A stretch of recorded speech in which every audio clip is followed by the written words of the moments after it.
Hi all, வாங்க piece biryani எப்படி செய்கிறதுன்னு பார்க்கலாம். பச்சை பட்டாணி நான் கொஞ்சம் நிறையவே ஊற வச்சுருந்தேன். சரி, கிரேவிங்ஸாக இருந்துச்சு பிரியாணி சாப்பிட்ணுன்னு, அதனால தான் பிரியாணி ரெடி பண்ணியிருக்கிறாங்க. ஒரு குக்கரில் எண்ணெய் கீ சேர்த்துட்டு பிரியாணி ஸ்பைசஸ் சேர்த்துட்டு பெரிய நீள வாக்கில் கட் பண்ண பெரிய வெங்காயம் சேர்த்துக்கோங்க. சேர்த்துட்டு இப்போ இதை அதுக்கு ஒரு பேஸ்ட் ஒன்று ரெடி பண்ணிக்கலாம். நிறைய சின்ன வெங்காயம், பூண்டு, இஞ்சி, கொஞ்சமாக சோம்பு சேர்த்துட்டு நல்லா பேஸ்ட்டாக அரைச்சிக்கலாங்க.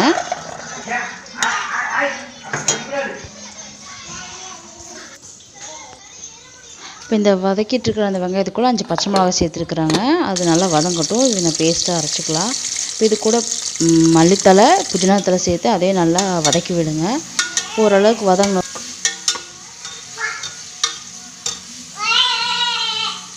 இப்போ அது ஓரளவுக்கு வதங்கிடுச்சு. இப்போ இந்த அரைச்சிருக்கிற வெங்காயம், பூண்டு, இஞ்சி, சோம்பு இந்த பேஸ்ட் அதில் ஊற்றி இதையும் நல்லா வதக்கிக்கலாங்க. எண்ணெய் பிரிஞ்சு வர அளவுக்கு நல்லா வதக்கி விடுங்க.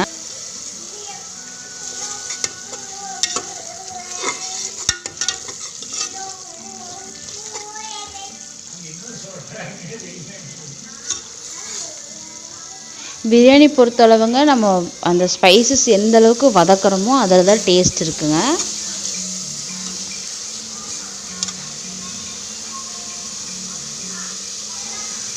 பாருங்கள், லைட்டாக எண்ணெய் பிரிஞ்ச வர அளவுக்கு வதக்கியாச்சுங்க. இனி ஸ்பைசஸ் சேர்த்துக்கலாம். நான் கொஞ்சோண்டு காஷ்மீரி மிளகாத்தூள், அப்புறம் பிரியாணி ஸ்பைசஸ் சேர்த்துருக்குறாங்க.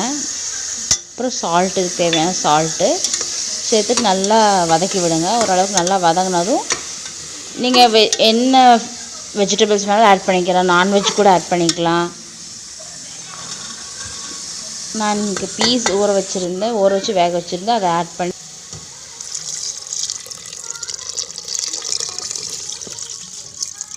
இது கூட ஊற வச்ச அரிசி விட்டு, எப்பவுமே நம்ம 1:3 ரேஷியோக்கு தான் அரிசிக்கு தண்ணி வைப்போம்.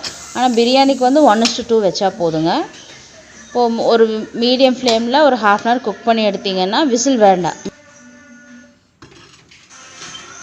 டேஸ்டியான பிரியாணி ரெடிங்க. இது என்னோடய ஸ்டைல். அப்படி சேனல் லைக் பண்ணுங்கள், ஷேர் பண்ணுங்கள், சப்ஸ்கிரைப் பண்ணுங்கள்.